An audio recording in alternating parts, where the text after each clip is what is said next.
Y'all are gonna have to tell me how the iPhone camera looks, because I've been using that for my past couple videos, because my SX610 is kind of shit right now. It ain't really working. Let's get into it, shall we? When I first got to college, I really only had experience with one dude, the dude back in high school. I knew that when I got to college, I kind of wanted to be a hoe. I've said that before in another video too, so I'd never used Grindr, I'd never used anything like that before. So parents dropped me off, I downloaded Grindr, started talking to dude after dude after dude, didn't really do anything, was just kind of talking, seeing what everything was about. So this dude ends up messaging me on Grindr, and we hit it off because he was a freshman also going to the University of Alabama, and it didn't hurt that he looked a lot like Troye Sivan. He had, you know, smaller frame, smaller than me, and he had some big lips, and I've always been a sucker for big lips. We didn't talk a whole lot before we met up the first time. If anybody is familiar with the University of Alabama, you know the presidential dorm building. So that's where I stayed my first year. He stayed at Riverside, which is just across the way, and we met outside Presidential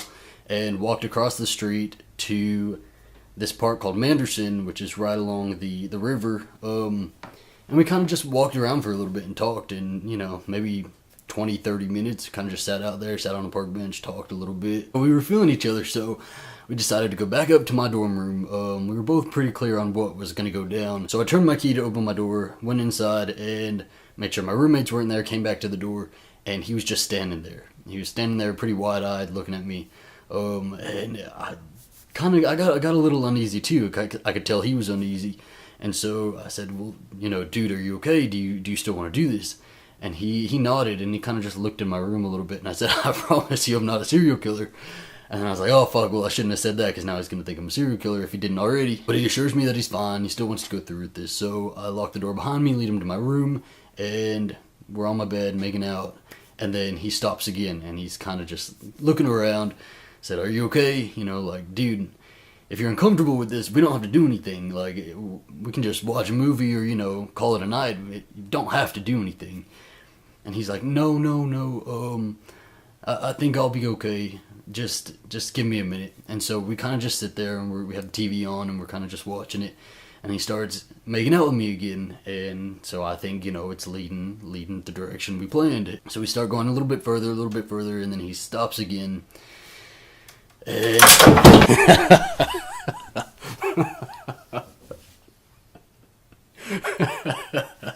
what the fuck?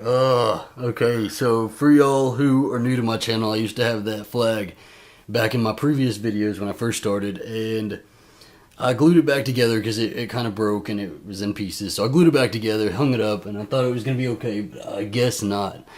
I guess I'm going to have to make another one. That scared the shit out of Bronson, yo. He was deep sleep, and he woke his ass up. Oh, God. I love you. I guess we should just get back into the story.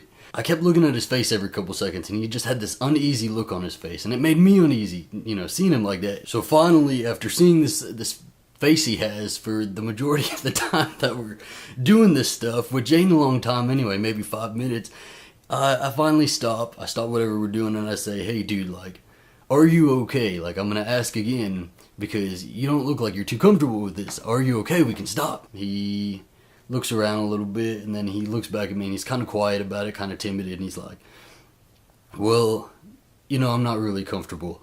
I've done some stuff with guys, but I've never gone all the way like that, and I'm just nervous about it. I'm not really comfortable, not really sure if I want to do this. And I say, okay, that is completely fine. I'm in my head really bummed out, but I'm not going to make him feel bad about it. So I said, oh, that's completely fine. It's not a big deal. And I said, so were you going to go through with it even if I didn't say anything? Like, if I hadn't said anything, were you going to go through with it? And he said, you know, I don't know, probably, yeah. I just don't know if I would have spoken up. I said, okay, well, you know, dude, you gotta let people know if you're not into it, because it just makes me look like an asshole if you're not into it and we go through with something that you didn't want to.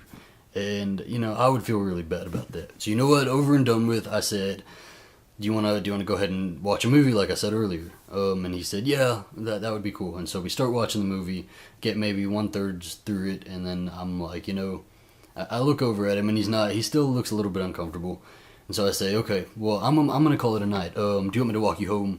And he said, no, but I mean, if you would walk me outside, that would be cool. And so I walk him outside of Presidential, and I watch as he goes across the street, and then I go back inside. Well, we talked a little bit after that, like here and there we talked, but we never met up again, we never hooked up again.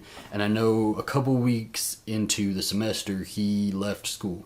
He said he was really homesick, and so he left school. So, a quick little story over and done with, but I do have a point to make with it. I'm not just going to tell you guys a story that personal and not give you a lesson. This dude was going to go through with something that he wasn't comfortable with, that he didn't want to do because he was too afraid to speak up. He probably would have left there feeling really bad about himself. And that's just not a position you want to put yourself in. It's not a situation you want to put yourself in. And I get messages. The point of this video is I've been getting messages from 16, 17-year-olds, about to get out of high school, or 18-year-olds, going into high school. And they tell me, I'm talking to this guy who wants to do these things. I'm not really sure if I'm comfortable with that, but, I think I should go through with it. What would you do? Would you just, man up and go through with it? No! This is what I'm telling y'all and what I've told the guys who messaged me. You cannot going through with something just because you think you're a pussy. If you don't, it don't make you a man. That's not true. You're not a wimp for backing out of something you ain't comfortable with. You have to be comfortable with any sort of sexual situation you get yourself into, any relationship. I've put myself in situations that I'm too afraid to get myself out of, that I'm too afraid to speak up and say, I'm not comfortable with this. Maybe you're young and you just want to hook up just to sort of get some experience. Well, there ain't nothing wrong with hooking up. You gotta be safe. You gotta be very, very safe about it. You don't want to put yourself in a position that is going to compromise your health. And you need to be sure of yourself. That is very, very, very important. You need to be sure about yourself. Be sure what you're willing to do, what you're comfortable with, and don't rush it.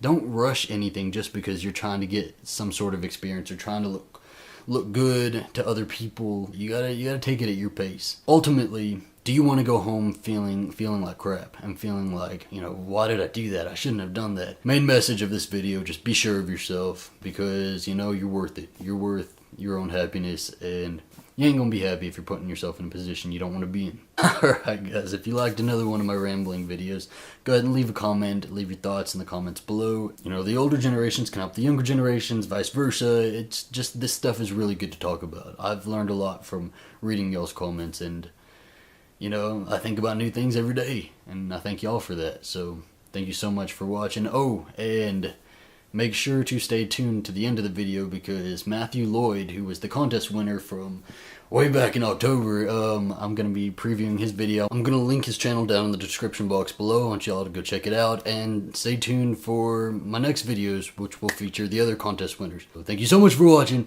and have a great day. My name is Matthew Lloyd Hewlett, and I was born on August 24th, 1999.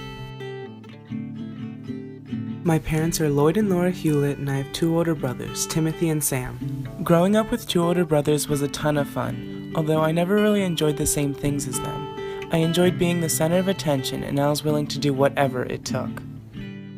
Whether I was dancing my heart out, playing with Barbies, or just making people laugh, I loved being myself and acting the way that I wanted.